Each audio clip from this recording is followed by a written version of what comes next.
Joe Schmidt has admitted what every Wallabies fan fears. Australia don't have the weapons they need, so he wishes he could borrow one from South Africa.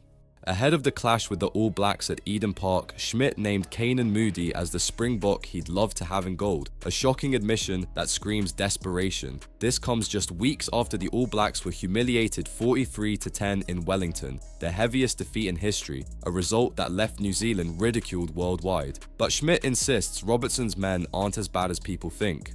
They are on the cusp of breaking things open, Schmidt told reporters. He went further, claiming that until the last quarter in Wellington, we were all thinking the game is in the balance. The Wallabies coach even compared South Africa's green wave to his own demolition at Ellis Park.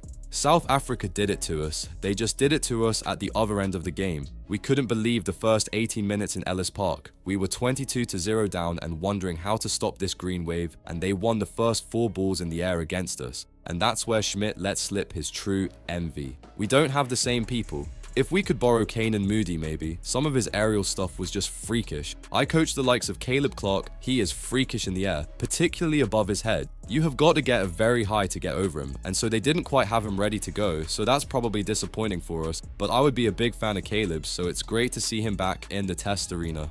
Then came the punchline. They have a set piece that is pretty formidable, and for us it was around survival against that set piece. It's not something that we have unless we borrow a few of their guys. I don't see that in the rules. Read that again. The Wallabies' own coach publicly admitted his team lacks the power, the aerial dominance, and the set-piece strength of the Springboks. To survive, he would literally need to steal South African players. And yet Schmidt is trying to pump optimism, talking about playing an open, fast game and hoping it will be a great advertisement for the game.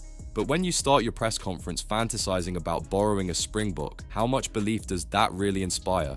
He also confessed his frustration at his own side's constant failures to start strong. Personally, as a coach, I'm sick of watching us getting behind and having to fight our way back. He knows Eden Park is a graveyard. The All Blacks haven't lost there since 1994. Even Schmidt admitted, if you just about gave them a choice, they'd take the Bledisloe over the Rugby Championship. Just the tradition of it, it's older and more ingrained than the more modern Rugby Championship. So here's the controversy. Australia's coach has openly admitted his team doesn't measure up to South Africa. He envies their depth, their set piece, their aerial brilliance, and especially Keenan Moody. While the All Blacks prepare to defend their fortress, the Wallabies are already dreaming of wearing green and gold in a very different sense. What do you think? Is Joe Schmidt exposing just how far behind the Wallabies have fallen, or is he being brutally honest about the gap between South Africa and the rest? Drop your thoughts below and don't forget to subscribe to Green and Gold Army News for more unfiltered rugby debate.